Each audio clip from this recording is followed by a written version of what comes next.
Quick IAS compose your dream. Hello दोस्तों, quick IAS में आपका स्वागत है। हमारे चैनल द्वारा लगातार एनसीईआरटी क्लास प्रोवाइड कराई जा रही है। ये क्लास 8 एनसीईआरटी साइंस का 6 नंबर चैप्टर है, जंतुओं में जनन। जो जंतु होते हैं, चाहे मानव हो और चाहे कोई अन्य जंतु हो, उनमें प्रजनन कैसे होता है, बच्चे कैसे जन्म लेते हैं, उनके बारे में यहाँ बताया गया है। उनके जनन के अंग कौन कौन से होते हैं और जनन कितने प्रकार के होते हैं। तो लैंगिक और अलैंगिक विस्तार से बताया गया है। यहाँ से क्वेश्चन हमेशा पूछे जाते हैं। चैनल को सब्सक्राइब कर लीजिएगा, बेल आइकन को प्रेस कर लीजिएगा, जिससे इस प्रकार से आपको लगातार मिलती रहे। हम लोग शुरू करते हैं सीधे लेसन की ओर। 8 एनसीईआरटी का 6 नंबर चैप्टर है, जंतुओं में जनन। जंतुओं में प्रजनन कैसे होता है, जनन कैसे होता है और मानव में जनन कैसे होता है, इसी के बारे में यहाँ पे डिटेल में बताया गया है। लिखा है, आपने पाचन, परिसंचरण और श्वसन प्रक्रम के बारे में पिछली कक्षा में पढ़ा था। क्या आपको इनके विषय में याद है? ये प्रक्रम प्रत्येक जीव की उत्तर जीविका के लिए आवश्यक होते हैं। मतलब किसी भी जीव के जीवन के लिए पाचन, परिसंचरण और श्वसन तंत्र सबसे महत्वपूर्ण अंग माने जाते हैं, बहुत महत्वपूर्ण क्रिया मानी जाती है। ठीक है, आगे लिखा है, आप पौधों में जनन के प्रक्रम के विषय में भी पढ़ चुके हैं। जनन जाति स्पीशीज की निरंतरता बनाने के लिए आवश्यक है। कल्पना कीजिए कि यदि जीव प्रजनन नहीं करते तो क्या होता। उनकी जनसंख्या बढ़ती नहीं और धीरे धीरे पूरे जीव वो नष्ट हो जाते। आप इस बात को मानेंगे कि जीवों में जनन का विशेष महत्व है, क्योंकि यह एक ऐसे जीवों में पीढ़ी दर पीढ़ी निरंतरता बनाए रखना सुनिश्चित करता है। इसीलिए जनसंख्या बढ़ती है और अगर जनन नहीं होगा तो जनसंख्या बढ़ेगी नहीं। आप पिछली कक्षा में पौधों में जनन के विषय में पढ़ चुके हैं और इस क्लास में हम जंतुओं के जनन के विषय में जानेंगे। लिखा है, जनन की विधियां। क्या आपने विभिन्न जंतुओं के बच्चों को देखा है? कुछ जंतुओं के बच्चों के नाम आप सारणी में लिख सकते हैं। बहुत सारे जंतुओं के बच्चे कौन कौन से होते हैं।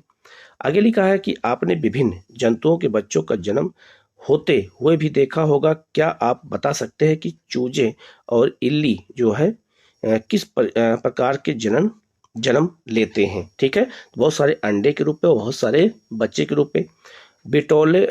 बिटोले और पिल्ले का जन्म किस प्रकार होता है? ठीक है, क्या आप सोचते हैं कि जनन से पूर्व ये जीव कैसे दिखाई देते हैं जैसे कि वह अब दिखाई देते हैं? आइए हम पता लगाते हैं। ठीक है, लिखा है, पौधों की तरह जंतुओं में भी जनन की 2 विधियां होती हैं। इन्हें हम लैंगिक जनन और अलैंगिक जनन कहते हैं। ठीक है, तो जैसे जंतुओं में लैंगिक और अलैंगिक जनन होता है, वैसे जंतुओं में, ये पौधों में जैसे होता था, वैसे जंतुओं में भी लैंगिक और अलैंगिक जनन होता है। ठीक है, यहाँ लिखा हुआ है, बहुत सारे जंतु हैं जिनके अलग अलग जो बच्चे होते हैं उन्हें क्या कहा जाता है।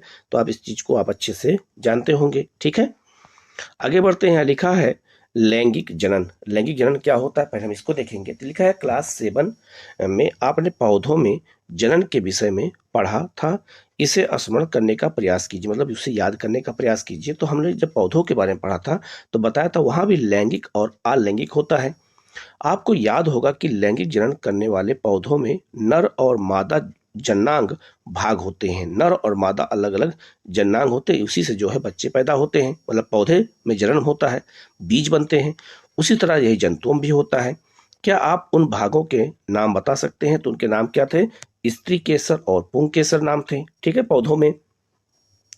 आगे लिखा है, जंतुओं में भी नर और मादा में विभिन्न जनन भाग अथवा अंग होते हैं। नर में भी और मादा में भी अलग अलग जनन अंग होते हैं। पौधों की ही तरह जंतु भी नर और मादा युग्मक बनाते हैं, मतलब वो आपस में संभोग करते हैं, तब जीव पैदा होते हैं, मतलब बच्चे पैदा होते हैं। तो संलित होकर के युग्मज बनाते हैं। ये युग्मनज विकसित होकर एक नया जीव बनाता है। इस प्रकार का जनन जिसमें नर और मादा युग्मक का संलयन होता है उन्हें हम लैंगिक जनन कहा जाता है। ठीक है, जिसमें नर और मादा दोनों आप जब संलयन करते हैं उससे जो जीव बनते हैं उन्हें हम लैंगिक जनन कहते हैं। अर्थात नर और मादा अलग अलग होना चाहिए। आइए हम मनुष्यों में जनन अंग भागों का पता लगाएं और जनन प्रक्रम का हम अध्ययन करते हैं। ठीक है, पहले बात करेंगे जो है नर जनन अंग का। तो लिखा है नर जनन अंगों में एक जोड़ा जो है वृषण, 2 शुक्राणु नालिका तथा एक जो है शिशन लिंग होते हैं। जो है वृषण नर युग्मज उत्पन्न करते हैं, उन्हें हम शुक्राणु कहते हैं, जिसे हम स्पर्म कहते हैं। ठीक है। और वृषण जो है लाखों शुक्राणु उत्पन्न करते हैं, लाखों मतलब उसमें शुक्राणु होते हैं स्पर्म में, और वही जा करके बच्चे उत्पन्न करते हैं। आगे लिखा है शुक्राणु यद्यपि बहुत सूक्ष्म होते हैं, पर प्रत्येक में एक सिर, एक मध्य भाग और एक पूंछ होती है। ठीक है। शुक्राणु कौन से कैसे होते हैं आप इनको मैप पे दे सकते हैं, इसमें यहाँ दिखाया गया है। तो शुक्राणु में जो है एक सिर होता है और उसमें एक मध्य भाग होता है और पूंछ होती है, जैसे आप इस मैप पे देख रहे हैं। क्या शुक्राणु एकल कोशिका जैसे प्रतीत होते हैं? आप देखो लगेगा आप जैसे एक ही कोशिका के बने हैं। वास्तव में नर शुक्राणु में कोशिका के जो सामान्य घटक पाए जाते हैं। ठीक है। तो ये नर कोशिका, ये नर जो है जनन अंग होते हैं, इनको यहाँ पर मैप पे दिखाया गया है। ठीक है। आगे बढ़ते हैं हम लोग, आगे आते हैं। ये आप देख सकते हैं, ये आपका शुक्राणु है जो है जो स्पर्म होता है, जिसे इंग्लिश में स्पर्म कहते हैं। तो ये वही होता है और यही से बच्चे उत्पन्न होते हैं। ठीक है। आगे बढ़ते हैं। लिखा है मादा जनन अंग।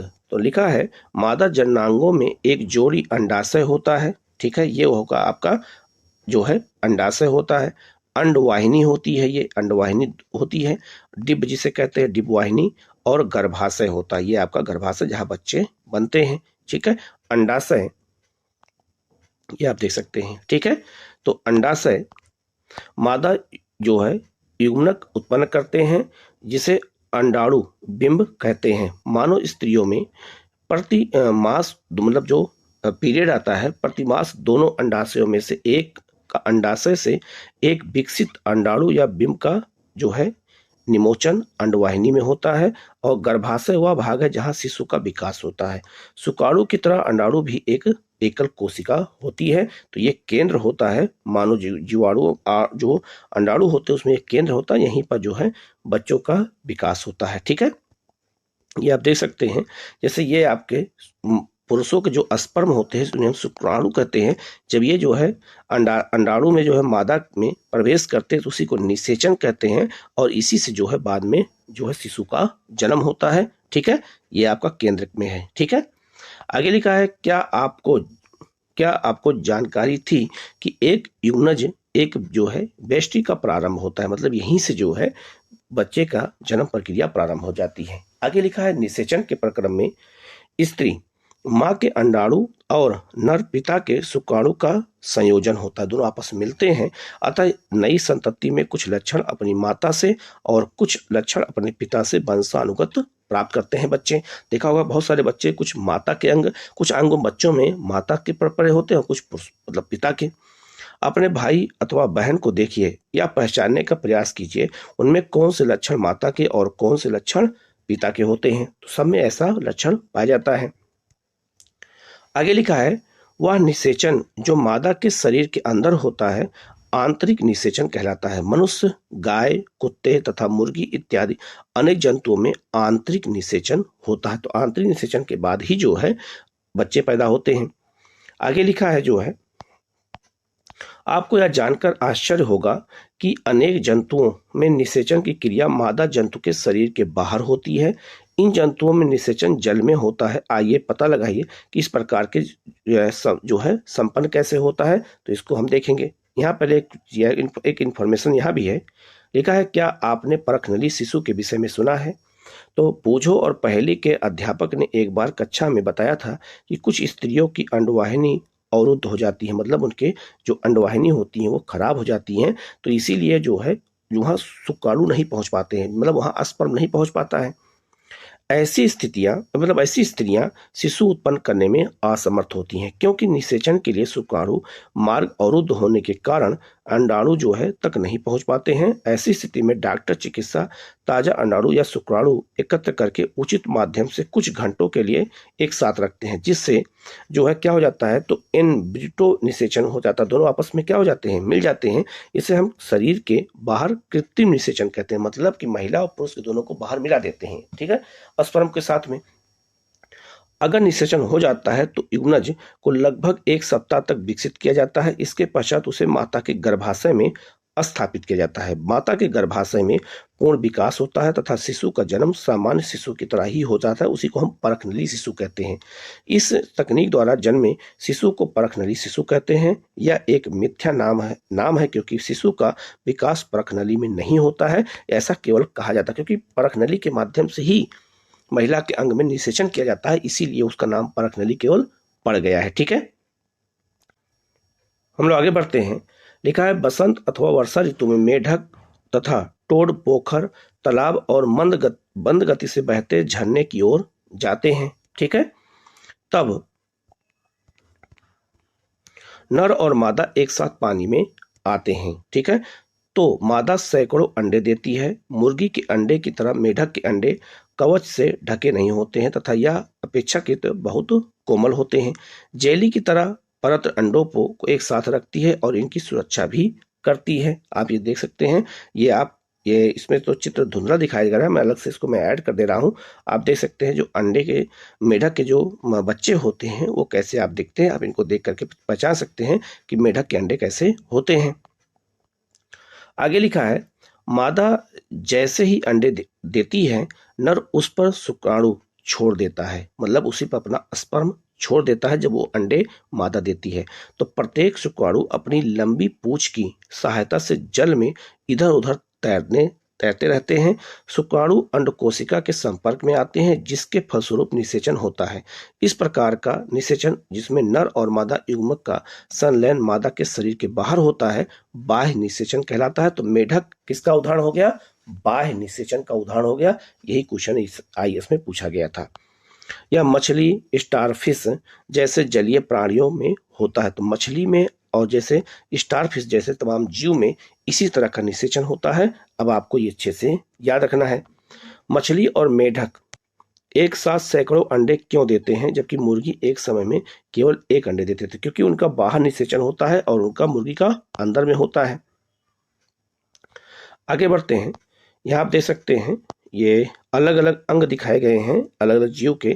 जैसे आपको ये देख सकते हैं यहाँ पे भ्रूण जो है जन्म लेते हैं, ये आपका गर्भाशय होता है, ये अंडाशय होता है यहीं से, और यह जो अंडोत्कर्ष होता वो जो है सर्ग होता है, और ये याद रखना ये होता युग्मज, यहाँ पे वो आपस में मिलते हैं। ठीक है, तो उसी चीज को यहाँ पर दिखाया गया है। ठीक है, आगे आते हैं। लिखा है भ्रूण का परिवर्धन, जो भ्रूण अंदर प्रवेश कर गया उसका वृद्धि कैसे होती है? तो लिखा है निषेचन के परिणाम स्वरूप युग्मज बनता है जो विकसित होकर भ्रूण में परिवर्तित होता है।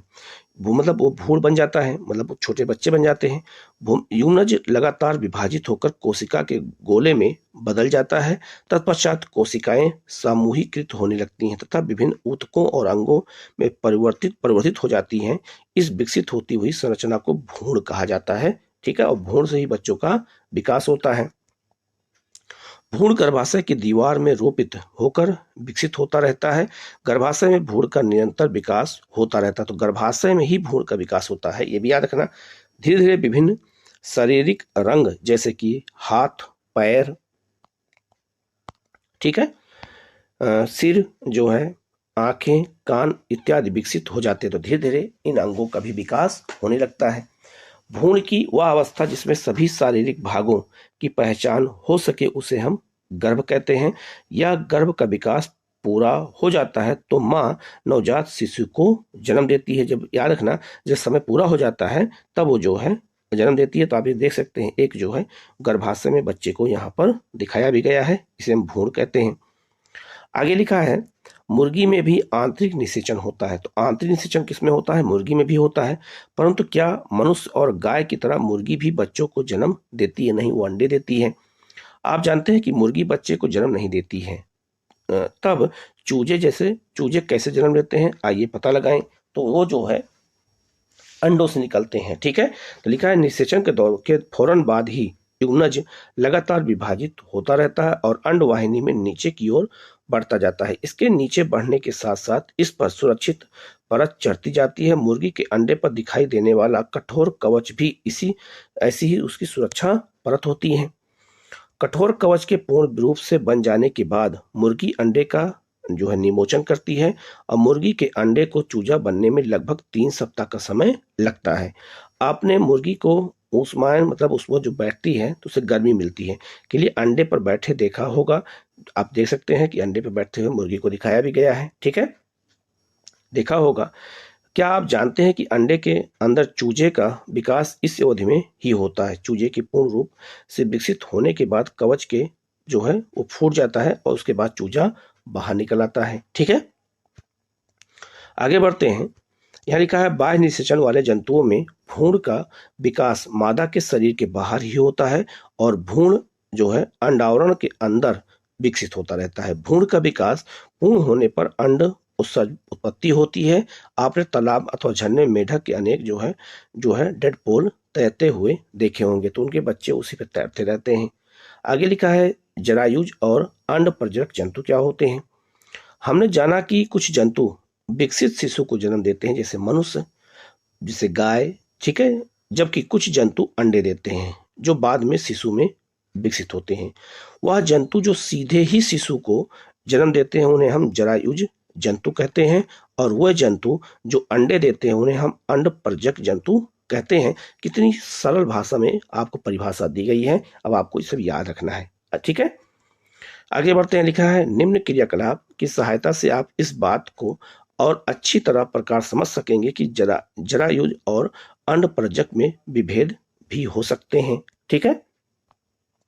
यहाँ लिखा है मेढक, छिपकली, तितली तथा सलभ मुर्गी और कौवे अथवा किसी अन्य पक्षी के अंडे का अवलोकन करने का प्रयास कीजिए और यह पता लगाइए कि वो बच्चे कैसे देते हैं। आगे लिखा है कुछ जंतुओं में अंडों का अवलोकन करना सरल है क्योंकि उनकी मां शरीर के बाहर अंडे देती है, परंतु आप गाय, कुत्ता अथवा बिल्ली के अंडे एकत्र नहीं कर सकते क्योंकि वो सीधे बच्चे देते हैं। इसीलिए क्योंकि वह अंडे नहीं देते हैं, इसमें मां पूर्ण विकसित शिशु को ही जन्म देती है। यह जरायुज जंतुओं के उदाहरण होते हैं, ठीक है। क्या आप जरायुज और अंड प्रजक जंतुओं के कुछ अन्य उदाहरण दे सकते हैं? तो बिल्कुल दे सकते हैं, ठीक है।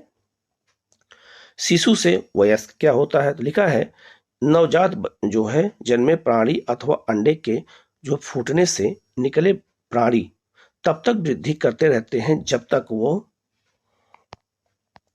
वयस्क नहीं हो जाते हैं, मतलब बड़े नहीं हो जाते हैं। कुछ जंतुओं में नवजात जंतु वयस्क से बिल्कुल अलग दिखाई पड़ते हैं। मेढक के जीवन चक्र को आप जो है आगे दिखाया गया, जो मैंने आपको बताया था। मेढक में अंडे से प्रारंभ करके वयस्क बनने की विभिन्न अवस्थाओं, चरणों का जो है आप पता लगाइए। हम 3 स्पष्ट जो है अवस्थाओं या चरणों को देख सकते हैं। पहला अंडा होता है, फिर टैडपोल होते हैं और फिर वयस्क बनते हैं। ये कहानी होती है किसमें? मेढक में होती है। क्या टैडपोल वयस्क मेढक से भिन्न दिखाई नहीं देते हैं? बिल्कुल दिखाई देते हैं क्योंकि वो छोटे छोटे होते हैं। क्या आप सोच सकते हैं कि किसी दिन या टैडपोल वयस्क मेढक बन जाएंगे? बिल्कुल बन जाएंगे। टैडपोल रूपांतरित होकर के वयस्क में बदल जाता है, जो छलांग लगा सकता है और तैर सकता है, और कुछ विशेष परिवर्तन के साथ टैडपोल का वयस्क, यह भी देख सकते हैं, ये अंडा है, एक साथ अंडे हैं, यहाँ से निकल के ये जो है आरंभिक टैडपोल है, और उसी से मेढक जो है आप देखेंगे तो बाद में उसी से देखिए आप ये बाद में मेढक बन जाता है, ठीक है। इसी को यहाँ पर दिखाया गया है, ठीक है। आगे बढ़ते हैं कि रूपांतरण का जो है रूपांतरक कायांतरण कहलाता है। जैसे जैसे हम बड़े होते हैं हम शरीर में किस प्रकार के परिवर्तन देखते हैं? तो देखा होगा सभी अंग धीरे धीरे बढ़ते जाते हैं। क्या आप सोचते हैं कि हमारा भी कायांतरण होता है? मनुष्य में जन्म के समय से ही नवजात शिशु में वयस्क समान जो है शारीरिक अंग मौजूद होते हैं। तो जब बच्चा जन्म लेता है तब भी वही अंग रहते हैं, बस उस अंगों का विकास होता है। वो अंग बड़े हो जाते हैं, अंग वही रहते हैं, बस धीरे धीरे उनकी साइज बढ़ने लगती है, ठीक है। अब हम आते हैं अलैंगिक जनन में आते हैं। तो मेढक हो गया, मनुष्य हो गया, इस सब में लैंगिक जनन होता है, लेकिन अब हम अलैंगिक जनन की बात करेंगे, ठीक है, जैसे पौधों में होता था। लिखा है कि हम जो अब तक हमने जो है प्रजनन प्रक्रम का अध्ययन उन जंतुओं में पढ़ा जिनसे हम परिचित हैं, परंतु अत्यंत छोटे जंतु जैसे कि हाइडा और सूक्ष्मदर्शी जंतु जैसे कि अमीबा में जनन किस प्रकार होता है? क्या आप अनेक प्रजनन करने के ढंग के विषय में जानते हैं? आइए इनका हम पता लगाते हैं। यहाँ लिखा है जो है हाइडा, ये आपका हाइडा है, याद रखना एक जीव होता है हाइडा, ये आपको यहाँ पे दिखाया गया है। ठीक है, तो लिखा है कि जो है हाइडा की अस्थाई स्लाइड लीजिए, आवर्धक लेंस और सूक्ष्मदर्शी की सहायता से इस स्लाइड का अध्ययन कीजिए। जनन के शरीर में क्या जो है कुछ उभरी संरचनाएं दिखाई देती हैं, आप ये देख सकते हैं संरचनाएं दिखाई दे रही हैं।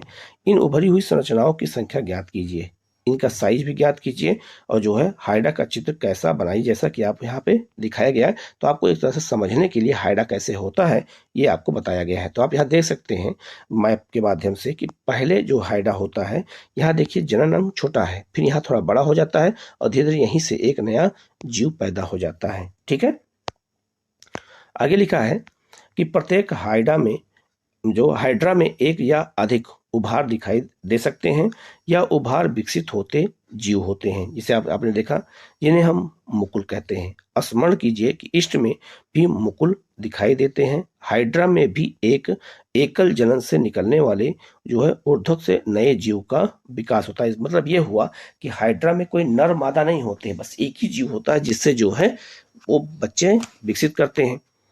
इस प्रकार के जनन को, जिसमें केवल एक ही जनन नए जीव को जन्म देते हैं, अलैंगिक जनन कहलाते हैं। हाइड्रा में मुकुल से नया जीव विकसित होता है, इसलिए इस प्रकार के जनन को मुकुलन कहते हैं। ठीक है, आगे लिखा है अलैंगिक जनन की अन्य विधि अमीबा में दिखाई देती है। आइए इसको भी हम पता लगाते हैं। तो आप पहले अमीबा को यहाँ देख सकते हैं, ये अमीबा का अलग अलग है। पहले अमीबा आप देखिएगा तो यहाँ पर एक ही अमीबा है, उसका विभाजन हुआ दो भागों में, यहाँ टूट के अलग हो गया और दो अलग अलग अमीबा बन गए, या आप ये देख सकते हैं अलग अलग हो गई। ठीक है, तो लिखा भी है यहाँ पे, आप अमीबा की संरचना के विषय में पढ़ चुके हैं। आपको स्मरण होगा कि अमीबा एक कोशिकीय होता है, आप देख सकते हैं एक कोशिकीय होता है। ठीक है, इसमें केंद्रक के दो भागों में विभाजन से जनन प्रक्रिया आरंभ होती है। तो आप याद रखना, एक यहाँ केंद्र है और केंद्र में ही विभाजन होता है और वहीं से जो है इसकी जो है उत्पत्ति होती है, नए नवजात बच्चे जन्म लेते हैं। आगे लिखा है इसमें केंद्रक के दो भागों में विभाजन जन प्रक्रिया प्रारंभ होती है। इसके बाद कोशिका भी दो भागों कोशिकाओं में बढ़ जाती है, जिसके प्रत्येक भाग में केंद्रक होता है। परिणाम स्वरूप एक जनन से दो अमीबा बनते हैं। इस प्रकार के अलैंगिक जनन को, जिसमें जीव विभाजित होकर के दो संतति उत्पन्न करते हैं, उन्हें हम द्विखंडन कहलाते हैं। ये भी क्वेश्चन एग्जाम में पूछा गया है, क्योंकि यहाँ आप देख सकते हैं दो खंडन हुआ है। ठीक है, आप यहाँ देख सकते हैं इसी से दो खंडन हुआ है ये। ठीक है, हमने इस लेसन में क्या सीखा? तो जंतु दो विधियों द्वारा प्रजनन करते हैं, एक लैंगिक और एक अलैंगिक। नर युग्मक और मादा युग्मक के संलयन द्वारा ही जनन को लैंगिक जनन कहते हैं। अंडाशय, अंडवाहिनी और गर्भाशय मादा के जनन अंग होते हैं। नर के जननांग क्या होते हैं? तो वृषण होते हैं, शुक्राणु नली होती और श्वसन होता है। ठीक है, जिसे हम लिंग कहते हैं। आगे लिखा है अंडाशय मादा जो है युग्मज उत्पन्न करते हैं, जिसे अंड अणु अथवा अंड कोशिका कहते हैं, और वृषण नर युग्मक उत्पन्न करते हैं, जिसे हम शुक्राणु कहते हैं, जिसे हम स्पर्म कहते हैं। अंडाणु और शुक्राणु का संलयन निषेचन कहलाता है। निषेचित अंडा युग्मज कहलाता है। मादा के शरीर के अंदर होने वाला निषेचन को आंतरिक निषेचन कहते हैं, और यह मनुष्य और जंतुओं जैसे मुर्गी, गाय और कुत्ते इत्यादि में होता है। आगे लिखा है कि वह निषेचन जो मादा के शरीर के बाहर होता है उसे बाह्य निषेचन कहते हैं, जैसे मेढक, मछली, स्टारफिश में दिखाई देता है। युग्मज में अनेक विभाजन होते हैं, इन्हें हम भ्रूण, जिससे भ्रूण बनता है। भ्रूण गर्भाशय की दीवार में स्थापित होते हैं, जहां उनकी वृद्धि और परिवर्धन होता है। भ्रूण की वह अवस्था जिसमें उसके सभी शारीरिक भाग विकसित होकर पहचान योग्य हो जाते हैं, उसे हम गर्भ कहते हैं। मनुष्य, गाय, कुत्ते जैसे जंतु जो शिशु को जन्म देते हैं, उन्हें जो है जरायुज जंतु कहते हैं। ये भी मैंने आपको बता दिया था। आगे दिया है मुर्गी, मेढक, छिपकली, तितली जैसे जंतु जो अंडे देते हैं, अंड परजक जंतु कहलाते हैं। लार्वा का कुछ अग्र परिवर्धन का द्वारा वयस्क जंतु में बदलने की प्रक्रिया कायांतरण कहलाती है। जनन का वह प्रकार जिसमें केवल एक ही जीव भाग लेते हैं, अलैंगिक जनन कहलाता है। हाइड्रा में मुकुल द्वारा नए जीव का विकास होता है। इस प्रकार के अलैंगिक जनन को मुकुलन कहते हैं। अमीबा स्वयं 2 भागों में विभाजित होकर संतति उत्पन्न करता है। इस प्रकार के अलैंगिक प्रजनन को द्विखंडन कहते हैं। ठीक है, अब हम लोग क्वेश्चन देख लेते हैं। लिखा है आंतरिक निषेचन कहाँ होता है? तो आंतरिक निषेचन तो है मादा के शरीर के में होता है। एक टेडपोल किस प्रक्रम द्वारा वयस्क में विकसित होते हैं? तो याद रखना वो आपका कौन होता है? कायातरण होता है। एक युग्मनज में पाए जाने वाले केंद्रकों की संख्या कितनी होती है? तो 1 होती है। ठीक है, ये कुछ क्वेश्चन थे, आप इनको अच्छे से देख लीजिएगा। आगे बढ़ते हैं। यहाँ कुछ लिखा है, इंपॉर्टेंट चीजें भी दिया गया है, भी आप ध्यान दीजिएगा। लिखा है क्या आप जानते हैं? तो लिखा है मधुमक्खी में छत्ते में रुचिकर संगठन देखा होगा, जो कई हजार जो है मच्छिकाओं की कॉलोनी होती है। केवल एक ही मधुमक्खी अंडे देती है। यह जो है मच्छिका रानी मधुमक्खी कहलाती है। अन्य सभी मादा मच्छिका कर्मी मच्छिका होती हैं। उनका मुख्य कार्य छत्ता बनाना, नन्हों को देखभाल करना, मतलब जो बच्चे हैं, और रानी मच्छिका को पर्याप्त भोजन देकर स्वच्छ रखना होता है, जिससे वह अंडे दे सके। ये एक रानी जो है मक्खी जो होती है हजारों अंडे देती है और निषेचित अंडे से मादा बनती है, जबकि अनिषेचित अंडे नर बनाते हैं, जो ड्रोन जो है कहलाते हैं। इन कर्मी मच्छिकाओं का काम होता है कि वह अंडे के ऊष्ण मतलब गर्मी देने हेतु छत्ते का ताप 35 सेंटीग्रेड बनाए रखे। तो उसमें रानी मक्खी केवल अंडा देती है एक छत्ते में, बाकी सब क्या करते हैं? उस अंडे को जो है बच्चे उत्पन्न करने के लिए काम करते हैं, छत्ता बनाते हैं, ये सब काम करते हैं। ठीक है, तो इस तरह के वीडियो आपको लगातार मिलते रहें। आप लोग चैनल को सब्सक्राइब कर लीजिएगा, बेल आइकन को प्रेस कर लीजिएगा, जिससे इस तरह से आपको लगातार मिलती रहे।